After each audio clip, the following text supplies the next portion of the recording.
आचार्यांनी असं म्हटलंय, शब्द झरी काय शब्द वैखरी वाक् झरी शास्त्र व्याख्यान कौशलम वैदुष्यम विदुषाम तत्व भुक्तये न तु मुक्तये। शब्द झरी, शब्द असे मानतो तसा झराच आहे। वाघ वैखरी, त्याची वैखरी वाणी आणि वैखरी वाणीतून शास्त्राचे शब्द व्याख्यान कौशल्य असं येतं जणू काय झरा लागला।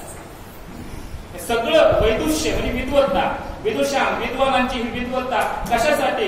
मुक्तये, पोट भरण्यासाठी आहे, मोक्षासाठी नाही, स्वतःच्या कल्याणासाठी नाही। आता बोलूया, तोंड भरू का विचारा आणि अंतःकरणी विषयाशी थारा तरी नामी धनुर्धरा त्रिशुद्धी मी।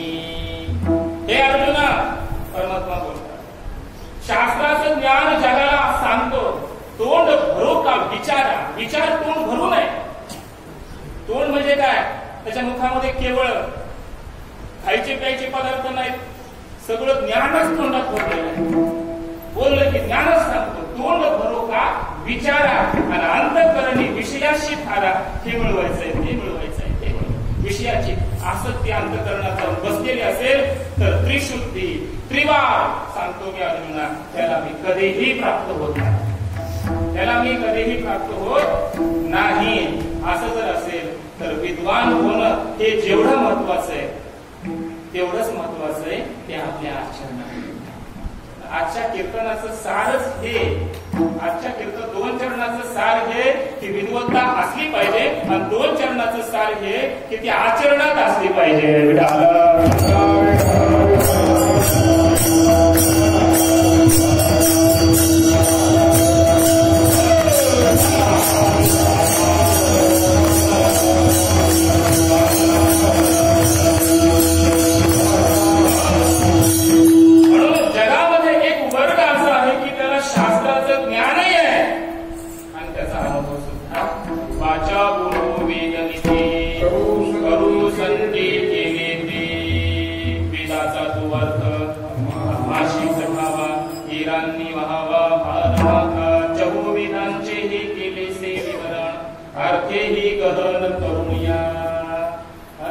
गाथा म्हणजे काय महाराज?